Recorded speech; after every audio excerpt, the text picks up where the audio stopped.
अस्सलाम वालेकुम, welcome to my channel. कैसे हैं आप सब लोग? उम्मीद करती हूँ आप सब लोग खैरियत से होंगे। मैं थोड़ी सी बीमार हूँ क्योंकि मुझे हो गया है फ्लू। अभी आपको मेरी आवाज़ से अंदाज़ा हो रहा होगा। अभी फिर भी बेहतर है, लेकिन 2 दिन पहले तो मेरा बिल्कुल ही गला बंद था, नाक बंद थी और आवाज़ बहुत बुरी थी। इसी वजह से मैंने कोई भी वीडियो नहीं डाला क्योंकि मैं वॉइस ओवर नहीं कर पाई। इन सर्दियों में मेरा ये तीसरी दफ़ा मुझे फ़्लू हो रहा है। पहले 1 दिन पहले मेरा गला ख़राब होता है, गले में शदीद दर्द रहता है और अगले दिन फिर फ़्लू होना शुरू हो जाता है। तो ऐसा कुछ मैंने खट्टा या ठंडा कुछ भी नहीं खाया, फुल एहतियात है। लेकिन मौसम ऐसा है, रोज़ाना पकौड़े या चिप्स बन जाते हैं, साथ में फिर चटनी या केचप ले लेते हैं, तो शायद इस वजह से। वैसे भी सर्दियां हैं, मौसम ऐसा है। मेरा तो गर्मियों में भी गले का ऐसा प्रॉब्लम है कि गर्मियों में भी ख़राब रहता है, तो ये तो फिर भी सर्दियां हैं। पता नहीं ये धुंध वाला मौसम कब तक रहता है। सर्दियाँ रहें, बेशक मैं कहती हूँ ईद तक सर्दी रहे, मौसम अच्छा रहे, बस धुंध ना हो। अजीब सा ही मौसम है, सारा दिन सूरज नहीं निकलता, अंदर बैठे रहो और ऊपर से लाइट ने इतना तंग किया हुआ है, खूब अंधेरा हो जाता है और अजीब सा ही है मौसम। और कभी कभार जब सूरज निकलता है तो तब बाहर इतनी ठंडी हवा होती है कि धूप में बैठने का कुछ मज़ा ही नहीं है। तो आज थोड़ा बहुत सूरज निकल रहा है, थोड़ी बहुत रोशनी है, लाइट तो अभी भी नहीं है। तो मैंने मशीन रख ली क्योंकि ये रोटी वाले रुमाल जो पड़े थे, मैंने इनको इनके साइड से मैंने उनको फ़ोल्ड करना था। काफ़ी टाइम से लेकर रखे हैं, पूरा दस्तरखान था, इकट्ठे 6 इसके अंदर से नैपकिन निकले हैं। तो अब मैं इनके किनारे जो है वो फ़ोल्ड कर रही हूँ। जब मैंने लिए तो मेरा इरादा किया मैंने कि मैं इनको यहीं से पीको करवा लेती हूँ बाज़ार से। लेकिन फिर मैंने सोचा कि ऐसे ही पीको पे मैं इन्हें क्या पैसे ज़ाया करने, घर जाकर ख़ुद ही फ़ोल्ड कर लूँगी। मतलब कि हम ख़वातीन कोशिश करती हैं कि कहीं ना कहीं से हम पैसे बचा लें, बचत हो जाए, लेकिन बाज़ार चले जाओ तो फिर बचत होती नहीं है। मैं जब भी बाज़ार जाती हूँ तो मैं क्रॉकरी स्टोर पर लाज़मी चक्कर लगाती हूँ। ख़ास तौर पर जो प्लास्टिक का एरिया होता है उस पोर्शन में तो मैं लाज़मी जाती हूँ कि कितनी प्यारी प्यारी चीज़ें पड़ी होती हैं, देख के दिल खुश हो जाता है और कुछ ना कुछ पसंद आ जाता है तो फिर ख़रीद लेते हैं। तो वहाँ बहुत प्यारे ब्रेड कवर्स पड़े थे, इतने प्यारे डिज़ाइन के स्टिच किए हुए और हाट मार्ट में रखने के लिए, लेकिन मैंने ये सादे ले लिए। दोबारा बाज़ार गई तो मैं वो वाले कवर लाज़मी ख़रीदूँगी।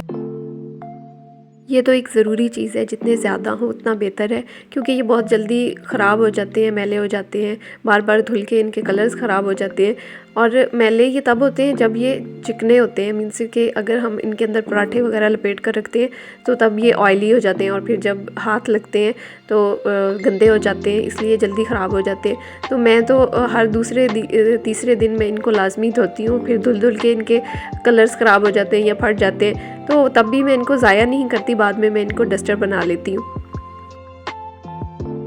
अच्छा, मेरी बड़ी ख्वाहिश होती है कि जब मैं नाश्ता बना रही हूँ सब मेरे सामने मौजूद हों और सबको मैं पराठा उतार कर प्लेट में रख कर दूँ और वो खा लें, उनको मुझे हाट पाट में उनको कवर करके ना रखना पड़े।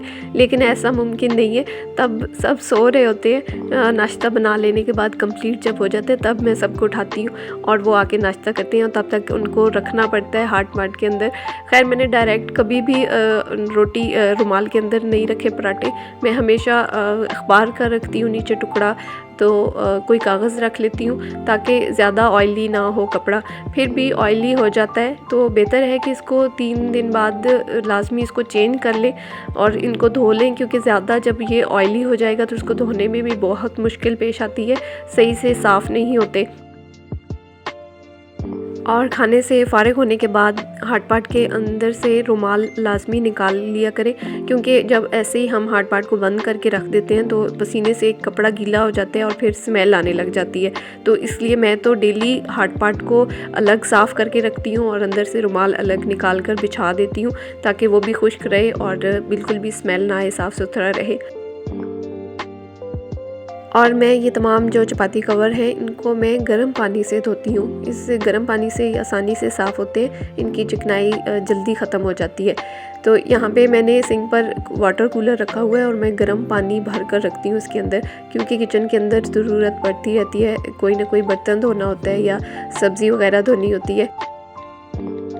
अभी मेरे घर में गीज़र की फ़िटिंग नहीं हुई और पानी जो टंकी में खड़ा होता है वो तो बहुत ठंडा होता है। सुबह टाइम हम मोटर ऑन करते हैं लेकिन उस टाइम टंकी फुल हो जाती है। बार बार फिर मोटर भी नहीं चला सकते क्योंकि पानी ज़ाया जाता है, तो इसलिए मैं गर्म पानी भर कर रखती हूँ और वज़ू बाद में भी करना हो तो हम यहीं से पानी ले लेते हैं। तो यहाँ पे मैंने गर्म पानी के अंदर डिटर्जेंट डाल दिया और इसके अंदर मैं ये तमाम जो नैपकिन है भिगो कर रख दूँगी। 10-15 मिनट इसके अंदर भिगोए रहेंगे तो गर्म पानी से एक तो इसकी चिकनाई जो है वो जल्दी ख़त्म हो जाती है और जरासीम भी ख़त्म हो जाएंगे, तो ये आसानी से साफ़ सुथरे हो जाते हैं। आज की वीडियो में आपने एक बात नोट की है, नहीं की तो मैं खुद ही बता देती हूँ कि मेरा ये जो कुकिंग रेंज है ये चालू हो गया है। फाइनली इसको हमने खुद ही ठीक कर लिया। जब हम इस घर में शिफ्ट हुए तो तब गैस का कनेक्शन नहीं था, तब मैंने वो छोटा स्टोव लिया था सिंगल वाला और सिलेंडर पर यूज़ करते थे।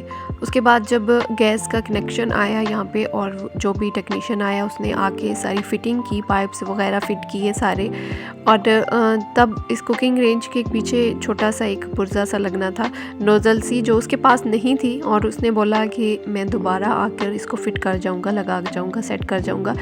तो तब वो चला गया और उसके बाद फिर वो मुड़ कर ना आया। बहुत कॉल्स की उसको, बस यही कि सुबह आके लगा जाऊँगा, शाम को आऊँगा, कल आऊँगा, परसों आऊँगा, तो फिर वो दोबारा नहीं आया। और एक काम के लिए वो क्यों आता दोबारा, पैसे वो लेकर चला गया था बस। तो फिर ऐसे ही रह गया और पूरे 2 साल ऐसे ही गुज़र गए। मैं वही एक सिंगल जो चूल्हा था वही यूज़ करती आई हूँ अब तक, और बहुत मुझे मुश्किल होती थी जब कोई मेहमान आ जाता था तो एक चूल्हा था, 2 हों तो 7-7 बंदा कुकिंग कर लेता है, लेकिन अब एक चूल्हे पे मुझे बहुत परेशानी होती थी। और ऊपर से एक तो गैस की जो फ़िक्स टाइमिंग है, तो जो टाइमिंग होती थी उसके दौरान मैं सारा खाना भी नहीं बना पाती थी। तो कुछ दिन पहले मेरा वो छोटा चूल्हा भी ख़राब हो गया, उसके बटन को आग लग गई और सारा जल गया। तो उसके बाद अब यही सोचा कि अब इसको ठीक करते हैं, और इसके पीछे जो भी नोज़ल लगनी थी वो मेरे हस्बैंड खुद गए शॉप पर, वो ले आए और आके हमने उसको खुद ही फिट कर लिया और ये चालू हो गया। मतलब इतना सा काम था और 2 साल हम इंतज़ार करते रहे। तो ऐसे जो छोटे मोटे काम होते हैं ना, ये हम ख़वातीन को खुद ही सीख लेने चाहिए, ऐसे किसी और की राह नहीं देखनी चाहिए। तो अभी मैं कुकिंग रेंज को क्लीन कर रही हूँ और इसको क्लीन करने के लिए मैं काला तेल यूज़ करती हूँ, जो कि सर्फ सोडा वाली जो शॉप्स होती हैं वहाँ से मिल जाता है। उसके अंदर मैं बस थोड़ा सा पानी ऐड किया और मैं हमेशा स्टोव उससे साफ़ करती हूँ, बहुत आसानी से साफ़ हो जाता है और इसमें बहुत चमक आ जाती है। तो हर दफ़ा खाना बना लेने के बाद मैं स्टोव को लाजमी क्लीन करती हूँ, इस तरह साफ़ सुथरा रहता है, डीप क्लीनिंग की ज़रूरत नहीं पड़ती। और क्लीनिंग के बाद तमाम जो डस्टर होते हैं वो मैं डेली पानी से खंगाल लेती हूँ, धो लेती हूँ। जो मैं स्टोव क्लीन करने के लिए यूज़ करती हूँ या काउंटर टॉप पर यूज़ करती हूँ साफ़ करने के लिए, तो उनको मैं डेली पानी से धो लेती हूँ और इनको यहीं किचन में काउंटर डोर पर या मैं कुकिंग रेंज के पीछे उनको बिछा लेती हूँ।